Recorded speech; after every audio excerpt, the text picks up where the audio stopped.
Hi everyone, my name's Annette and welcome back to Cotto Verde. Today I'm going to show you the autumn colour in our garden. This is going to include the foliage but also the flowers that we have left. It is the 13th of November and that is definitely autumn here in the UK, and it's amazing what colour you can still have in your garden at this time of year. And I thought I'd show you around and give you some ideas of things that maybe you could plant in your garden to bring some interest at this time of year. I mean, there are loads of trees around our property as well that are definitely adding that lovely auburn colour that you get in the autumn, but I've still got, you know, some pinks and purples in my garden, and I think that's really cool. So this is the first thing that I'd like to show you, which is this gorgeous cherry tree. I'll put up on the screen which cherry tree it is because I know I've got it in my notes and I can't remember, but it has a gorgeous pink, or in fact more whitey pink petal in the spring, and then in the autumn we get this lovely colour. This tree has been in here about at least 5 years, maybe 6 years now, and we planted it as just a small sapling, I guess you could call it, and it's grown beautifully and it's doing exactly what I wanted it to do, and we can see it from our kitchen, which is amazing. And yeah, it's just this bright pop of colour. So the other thing that I have in the garden here behind me are some Scabiosa, some of which are still in flower. I mean, actually I think if I'd paid a bit more attention, they'd still be in colour because actually they've survived really well. I think they're mostly dying because I haven't deadheaded them, and I didn't pick enough because I've been out of the country for a long time, and so they've set seed, and that prevents the plant from making more flowers. Once the plant has set seed, then it starts to go dormant because it's done its job. So you definitely still have more flowers if you carried on deadheading. So this, you can see here where the plant is, it's set seed, but here's a new flower that's popping up. There's a darker Scabiosa here, but there are still some flowers, and actually some of the seed heads are really pretty. And if you watch my other video about collecting seeds and grasses for drying, then you'll see that I dried some of these seed heads. There are actually loads of Scabiosa still, and this is one that's about to flower. So I've got lots that are still about to flower, which is really cool. So the other plant that's still in flower is this Helenium. These again are really good for picking to dry, but they also add just a little pop in flower arrangements, and I've got loads of these. I think it would be really easy to underestimate the importance of bark at this time of year, and this is a silver birch behind me, and if you give the bark a light wash, which I haven't done yet, with mild soapy water, you can just give it a gentle scrub, then it comes clean and shines really brightly in your garden. And we've got 1, 2, 3, 4 silver birch in this area here. The bark is gorgeous. So what I'll show you is I just clean it with a bit of lick and spit, and I'll show you that if you give it a little wash, then it'll really shine brightly. That's where I cleaned it. So the other things that I have in flower at the moment are penstemons. I've still got some snapdragons, and there are a few Achillea. The thing with Achillea is that if you leave the dead flower heads in place over winter, actually when you get frost or snow, they glisten and sparkle and they look really pretty. So I leave the dead flower heads in place, but actually in amongst them all there are some little pops of colour, and I've still got Achillea in flower which I could cut and add to flower arrangements. So I definitely recommend Achillea. Penstemons always seem to flower very late on for me, and if you keep picking your snapdragons, quite often you'll still have snapdragons at this time of year too. So this is a pink penstemon, and it's still covered in flowers. I mean, there are definitely some dead seed heads where I didn't deadhead because I've been away. Hebes are great. I mean, ignore the weeds, the grass that's growing up through it, but I mean, you know, really lovely for winter colour, nice rounded bushes, good structure. This is an amazing pop of sort of sagey silvery green. I really love this plant. It's great for cutting, for arrangements, and yeah, what more can I say? Grow lots of this. It's fantastic. Looks good all through the winter in my garden. So you can see I've got some little pops of colour from some snapdragons. I mean, they're not really pickable, but they're great in the garden. I mean, obviously, you know, beautiful things like firs and evergreens. This is a really small one, grows very slowly, but they're great for this time of year in the garden. So this fluffiness here, and here is Panicum Frosted Explosion. And I mean, it's definitely gone over now, it's all gone to seed, but it's such a lovely, you know, pale mound of fluffiness in the border. It just looks so pretty.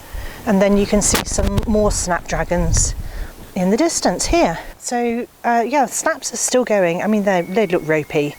Most people would pull them out, but if I've got nothing better to put in there, I'll just leave them till the flowers die. Behind me is the weeping pear tree, and it's lost most of its leaves now. I didn't get to it in time because I was away, but I'll just give you a close-up of the leaves. But it's a lovely yellow leaf in the autumn. It's absolutely gorgeous. So I'm here in the front garden, which you can find us planting up in some previous videos, and I've done a couple of tours of, but you can see behind me the Salvia Amistad is still looking gorgeous. Beautiful pops of purple colour, and there are some other salvias also still in bloom. There's some cosmos still in bloom here. And we have autumn colour from the hydrangeas, so let me show you around. So in this bed here we have pops of colour from the Heuchera, and there's a Brennera, and then, would you believe it, there's still some cosmos in bloom. The other thing that's still giving loads of colour is the Verbena, which has self-seeded everywhere in the garden. So over here we've got colour from the Ajuga, here. It's not in flower, but those leaves are just gorgeous. And the Pittosporum. But this is all the Salvia Amistad. That's still looking gorgeous. I mean, just such beautiful pops of purple colour. And then beneath it, this is Salvia Joy. Also looking pretty good at this time of year. And of course, loads of self-seeded Verbena, still looking lovely. So this plant here is Linaria azure, which I grew from seed a year or two ago. And here are some more baby plants, but as you can see, they will keep their colour. The new growth keeps its colour through the winter. And some more Ajuga. And look, my bulbs are popping. I mean, there's some other winter colour from, I think this is euonymus, but they're tiny. They'll get bigger through the years. This is another Penstemon called Penstemon Garnet, and it is an absolutely gorgeous colour. If you can get your holly hedge to have male and female, you'll get berries. Not on every plant. I mean, our holly hedge needs a bit of help. It's not looking too great, but loads of berries. This is the Viburnum Lisa Rose. It really hasn't done very well. I think the deer enjoyed a lot of the shoots, but I am going to get some flowers. So there are a few, but you can see where it got attacked by the deer. The other thing, it's a great idea to plant are ferns in shady corners, because they will give you colour all year. This is a hosta, but that's going to die back, so don't bank on colour from hostas. And then hydrangeas. These are my limelight hydrangeas. They'll give you autumn colour, but also some of them are still in flower. Some are turning pink. This is the hydrangea that we transplanted from the back garden, and it's done really well this year. It's put on a lot of new growth, and it's a gorgeous pop of colour next to our yew. This is the Garria that I planted. It's one of the first plants we put in, and these are the little catkins or dangly bits that you get, and this plant will get much bigger over the years. Oh, and I've still got some amaranth, self-seeded, a little pop of colour. Look at the Cerinthe that also self-seeded here. I mean, that looks great still. So in this flower bed, the other salvia that's giving me lots of colour at this time of year still is called Love and Wishes. It's not as bright as the others, but there's still a lot of lovely purple colour. I think one of the best things that happened this year was that I left in all the Verbena seedlings that sprouted up in this flower bed in the front garden, because they were fantastic all summer long, and now they're just going to add a bit of pizzazz to my winter border, because I'm going to leave them in.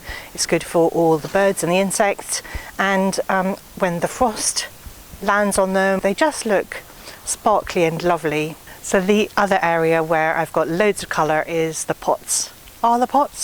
The other area where I've got loads of colour is outside my front door in the pots that I planted up in a previous video, which you can watch on my channel. I've got Heuchera still looking good, the pulmoniums are still looking good, the hostas are obviously all bedding down for the winter, and the begonias need to be lifted because they won't survive the winter here. But there's still a lot of winter structure, and I'm really pleased about that. I'm going to put in some pops of colour to see us through the winter, where I take out any of the plants that aren't going to, but the pittosporum will stay, the Heuchera will stay, the pulmonium looks really good still, and obviously the spruce. So this is the other plant that I love. It's called a Himalayan honeysuckle, I think, and it's absolutely gorgeous. It has these little dangly droplets and bright green leaves, and it's simply spectacular. So the other thing that I absolutely couldn't live without in my garden is a cornus or a dogwood. You can see the autumn colour.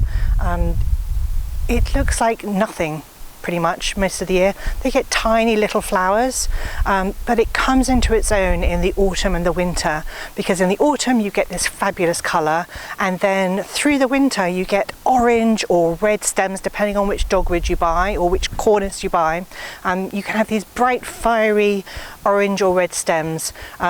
They are brightest on the youngest shoots, so if you keep cutting it back, the young shoots are the ones that will shine the brightest through the winter, and I would not be without a cornus. There's another plant that I couldn't live without, and I think you pronounce it Symphoria carpus, or a snowberry. This variety was labelled as albus, which should be white, but it's not. It's always been pink. And again, it doesn't do much throughout the season. It has tiny little flowers, leaves out, looks lovely, but then in the autumn and the winter you get these spectacular berries. I mean, this is just a big fluff of pink. It doesn't look so hot close up because some of the berries have gone brown, but actually you can pick those off and use the pink ones or the white ones if you have a white version, which I do, and you can use those in arrangements too, so they're invaluable. But also just this pop of colour. We can see this bush from the kitchen and it's just this little cloud of pink, which I really like. Ignore the dahlia that needs to come out of its pot. It looks really cute with this viburnum that's about to flower. So this is the white Symphocarpus. This one's doing better.